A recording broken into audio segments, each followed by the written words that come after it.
Welcome to the Whole Conversation, where we explore ways to love more for the good of the whole. I'm Dr. Julie Krull, and today I have with me Marian Head, author of The Revolutionary Agreements. You can see that in her screen and behind her. And what a beautiful, beautiful tool and resource this is. You know, these times call for revolutionary agreements. Ugh, these times call for revolutionary agreements. And if you're looking for ways to stress less and love more, we have Marian Head here for us to talk about at least one, maybe a few more of the revolutionary agreements. Welcome, Marian. Thank you, Dr. Julie. I am so delighted to be here to share these agreements that have helped thousands and thousands of people for more than 30 years. So now I can share them with you, whoever's viewing this. Beautiful, beautiful. You know, these agreements have made a big difference in many, many lives. Like you said, you shared it with thousands of people. And right now on our planet, there's so much unrest, there's change, there's a lot of beautiful things happening. And yet we've had a lot of tumultuous things happening that kind of test our nerves. So when we're talking about stressing less, we're looking for tools and tips and resources of really how do we navigate these times of change. One of these agreements, and I love all 12 equally.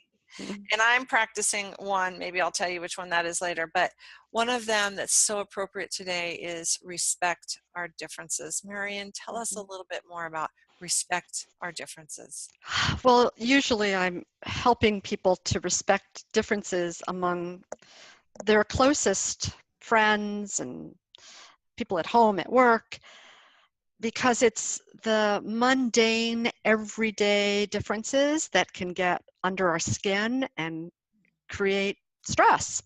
And if we can be in greater inner peace, then there's just greater peace on earth when we can be in greater inner peace. But I'll tell you what, Julie, today we go beyond. I mean, it has to start inside, and also it's actually all inside now that I think about it. What we see in the world around us, when we see what we might call disrespect, we would need to check inside and see where we are along the lines of respecting others. Yeah. So, I mean, we can take the current oppositional forces in the political arena, if you'd like. Yeah. You know, let me just throw out an example for that, because the news today, and this is going to be timeless, this video is timeless, but the news today talked about a Republican nominee for the Supreme Court, and they were interviewing Democrats saying, you know what, we didn't even have a chance to go into, I don't remember what they do, not a committee, but anyway, the Democrats never got to bring theirs forward. So we're probably not going to, these are our differences. And we're, you know, and so just even looking at the news tonight, it's like, why would we support this Supreme Court nominee when they didn't support ours? Because of our political differences. So this is big. How do we move closer? And what are some of the, maybe you have some stories to share with us on respect our differences. Well, I think, you know, all of the agreements work together so well. When we can move into respecting our differences, it's because we share a common goal. The first agreement is I agree to live my mission. And so if the Congress actually stopped for a minute and said, what is our mission? They might find that across the aisle, they share the same mission. Now, their ways of getting there would be different. But when we respect that we're all part of the same body, whether it's Congress or the body of humanity, what does the body of humanity want? We want peace. We want love. We want to love more. Nobody's going to say, well, I want to hate more. You know, really, the Dalai Lama, you know, people love him because he is love personified. So I have a personal experience with this story these days, and a lot of people do have in their families or close friends people who are, if you will, on the other side of the aisle, you know, people who voted for a different candidate. And there's a lot of non-listening going on. Just let's fight. I'm right, I'm right. But in the case of my brother, who he and I are very different in a lot of respects, we both do appreciate the best in each other. And on the bottom line, we want to have a great relationship, even though we have very different perspectives. So yesterday I was talking with him about the division that I feel is happening in our country. And he said, well, I think there was even more division in the last presidency. And it was like, well, really? I never even thought of that. That didn't occur to me. So I want to understand, why did you feel that way? What about it made you feel that way? And he had one example after another that for him created a sense of fear internally and division that I would never have known if I just stayed in opposition. Now, how I learned how to respect our differences is more closer to home. So may I share that story? Oh, please do. Please. So my brother and I used to fight like brothers and sisters do. I was going to say like cats and dogs, but really like brothers and sisters do. And it was hard growing up with him.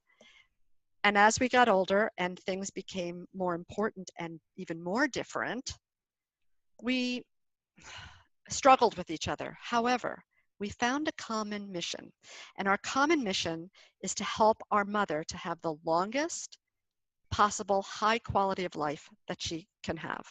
She is now 98 and a half. So far, so good. Because of our differences, we lean on each other for the things that we're good at. And we don't expect the other to do the things we're not good at. I take care of the emotional and medical side of things with my mom. He takes care of the legal and the financial things. That's where our strengths are. I have come to appreciate his contributions so much. I mean, there was a time when my mother could have died because she didn't want to go to the hospital for something. I wanted to support her in doing what she wanted to do. I didn't want her to die in a hospital where she has a lot of fear. And he said, this is ridiculous. She needs to be in the hospital. I mean, he follows a medical model. I don't. But we hung in there with each other. And we made a decision that was a kind of you might call it a compromise. No, I think it wasn't even a compromise. It was an understanding that if she went to the hospital just to get some blood transfusions, she might be better and not do anything else, nothing else invasive, because she wasn't going to do surgery anyway. So she went for 3 days, did blood transfusions, and that was about 4 years ago, and she's just fine now. So it wouldn't have happened if it was just me. It happened because he hung in there for what he believed, and I hung in there for what I believed, and finally we came to a place that was the best for her, just like the Congress can come to a place that's the best for the country, using different perspectives. Yeah. That's something really important, Marian. When I was listening to your story, there's two pieces of the perspective thing that I thought was going through my mind. Number one, if we're all a part of the whole, we each do have a whole different perspective of what we contribute to the whole.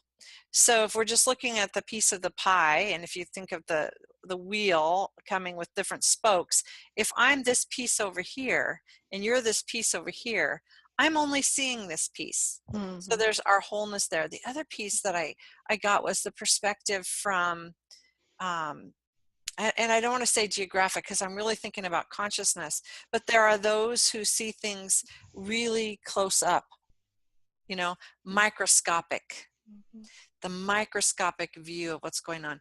And then there's those that see the big pictures that are 30,000 feet above, looking at everything going on from the telescopic view, like really they're seeing the whole thing. And there are those that see pieces and parts. And together, when we begin to put that information and that wisdom together, I can respect the person looking through the microscope, and the person looking through the microscope can respect the person looking through the telescope at the same thing. And we need both. We We, need both. I love the analogy of seeing ourselves as cells in the body of humanity. And let's assume for a moment that I'm an eye cell. Well, when I was younger and less mature, I just wanted to hang out with eye cells. And who needed these other cells? What did they do anyway? And then as I matured, I got, oh, the ear cells, they're really important so that this human body can hear. And recently I've actually been thinking about liver cells. I mean, that handle the toxins in our environment and how valuable that is. And I might not have wanted to hang out with those toxin cleaners before, but goodness gracious, they are needed. So even that, I mean, all the organs, all the cells are needed for the body to live and to live well. So I welcome now all the perspectives, and I want to understand them the best that I can, or at least understand others' perspectives, because that's really what the truth is. The truth is our own perspective. beautiful. Yes. So Marian, what advice or information might you give to those who are just saying, I don't even know I don't know how to start. I don't know if I want to respect their difference because I don't respect this about them or that about them or a value that they hold or and I think your story about listening for that wholeness, listening for the rest of the story and wanting to love more. I and I just want to add here too, when you said who wants to hate more? Mm, Also, who wants to fear more? mm, And when we go into fear, it really shuts us down and constricts us. And then everyone mm, feels like a threat out there. Every difference feels like it just feels horrible. We feel so alienated, alone, and isolated, and yet we don't want to come out of that, whatever that is, safety. So, what might you share with our listeners today about really those first steps mm, and the practice of mhm. respecting our differences? For me, Julie, I mean, it's going to be different for different people, but for me, I need to step into the place of my fear and get to know whatever I'm afraid of. So I used to be afraid of homeless people. I used to be afraid somebody was going to hit me over the head when I was walking down the street. And there was no basis for that. Have you heard fear, FEAR, what is it? False evidence appearing real. So I decided to start working with the homeless, and I started at a community meal place, Mm, serving meals, and oh my God, my heart just opened to these people, and and I talked to them. And that's what mm, I do with my brother. I talk with him, not yeah, to him or at him. We have conversations, and he says to me, I'm the only person he can have a conversation about in the political realm because everybody else just wants to argue with him. And I want to learn. And learning just feels better to me. It's all about how do we want to feel? You ask, what's my advice? I guess I'd start with, how do you want to feel? I want to feel deeply joyful and fulfilled. I want to be happy. yeah, In order to do that, I'm going to, and I do, love more. When I find the fear come up, I say, Marian, love more. What would that look like? yeah, Yeah. beautiful. And then there's another agreement that we'll get to in another little video. And that one helps a lot with this as well. And that's to see the best in myself and others. Yeah.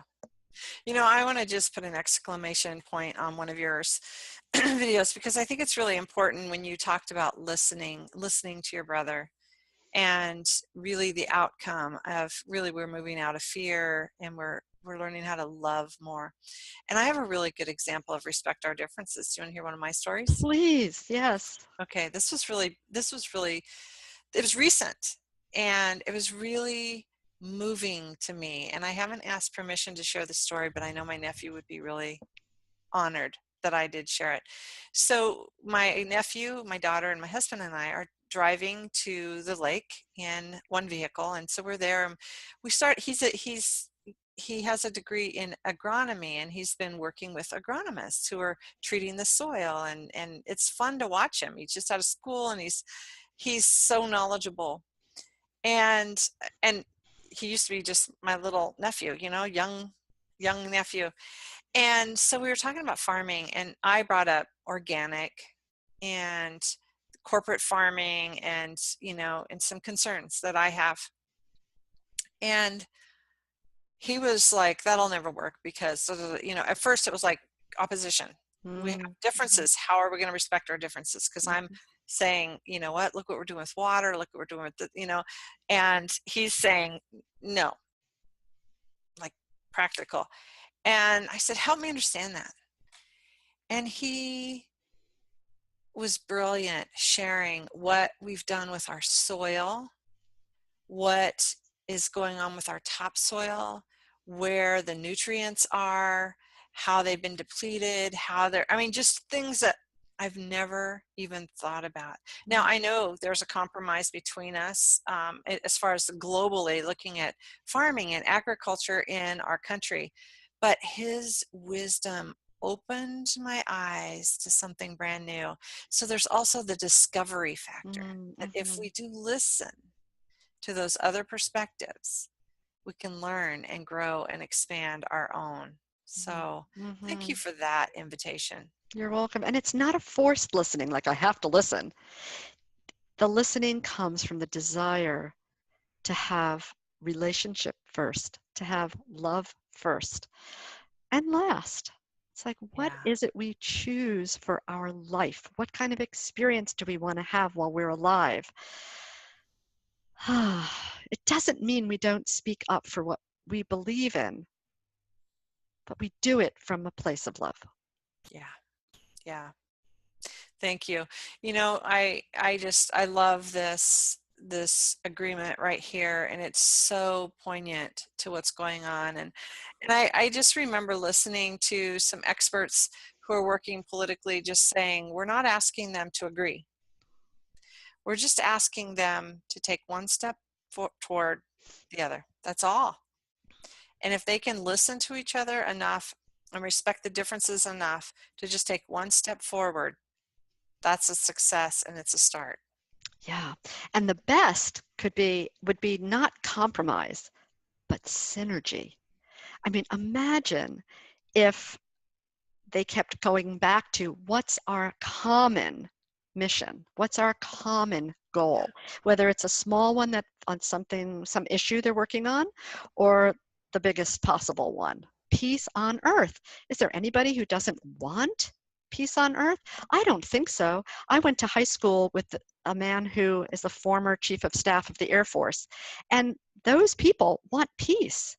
So when we get to know these people that we might be in opposition to, and some of us, old hippies, might be in opposition to the military, well, talk to one of them. Yeah. They want peace. Yeah. More than anything. Yeah.